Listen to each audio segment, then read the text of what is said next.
How I see it is that collectively as a species, the human race, incarnated or not incarnated, coming back and forth to planet Earth, that we are incarnating here as like a school to grow and learn and evolve. And that's collectively happening. But it's also happening individually. So each individual, by the incredible intelligence plan, orchestrating how things work in the universe, that we have free choice and we are given opportunities to learn and to grow incarnation by incarnation. Each of us individually, like, will perfectly be attracted to those situations that will help our soul learn and grow, whether you like it or not. But there are a lot of lessons to, like, when you finish grade 1, you have to go to grade 2. When you finish grade 2, you have to go to grade 3. And then maybe you get stuck on grade 3 math, so you can move to grade 4 and other subjects, but you have to do grade 3 math again, and so on and so forth. So it's very, very complicated.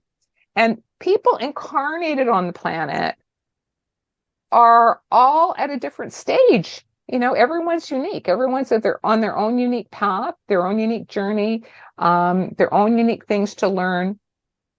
So it's a combination of learning individually and learning collectively.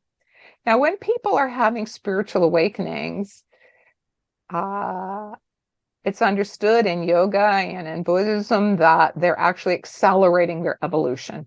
They're accelerating their learning process. So rather being a passive, sitting there and let the teacher, this is A, this is B, that you're now embracing it. It's like, oh, I get it. The purpose is that I'm to learn these life lessons. I would actually like to graduate from the school of life and not have to keep coming back. So people actually participate in the learning process by focusing on their personal growth and development and their spiritual growth and development. So we're speeding up our evolution. So, do I think that people embracing their evolution, their spiritual evolution, will help the evolution of the planet? Absolutely. It's like a critical mass thing, that if enough, I look at it like little lights all over the planet. I think people who are having spiritual awakenings are like a little light in the darkness, like a little light up in the sky. And one little light all by itself, you think, well, what can that do? But if there's 2 lights, 3 lights, 4 lights, or if they decide to team together, that suddenly there's a lot of light being shone. And so I think the light of people that are embracing their spiritual awakening is absolutely having a positive effect on the evolution of the planet.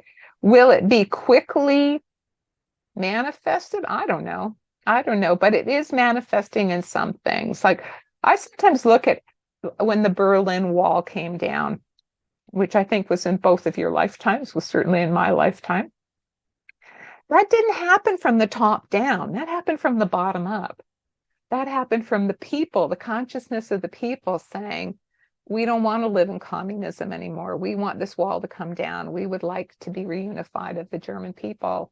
And it did. I'm not saying it was easy to get there, but eventually that's where it came, is from the bottom up. And similarly, the awareness about near-death experiences, that didn't come from the top down. It didn't come from somebody decreeing, everybody, there's this phenomenon called near-death experiences. It came from the bottom up. It came from people talking about it, from, little independent producers doing TV shows, people you never heard of writing a book. And all of a sudden, Betty Eadie has a bestseller. Dannion Brinkley has a bestseller. Yvonne's invited on TV in Canada talking about near-death experiences. It was from the bottom up. And I think that's what's happening with spiritual awakenings. And groups like yours, the Kundalini Collective and Spiritual Awakenings International, we're part of that bottom-up team that's creating a network, raising awareness slowly and surely from the bottom up. That's how I see it.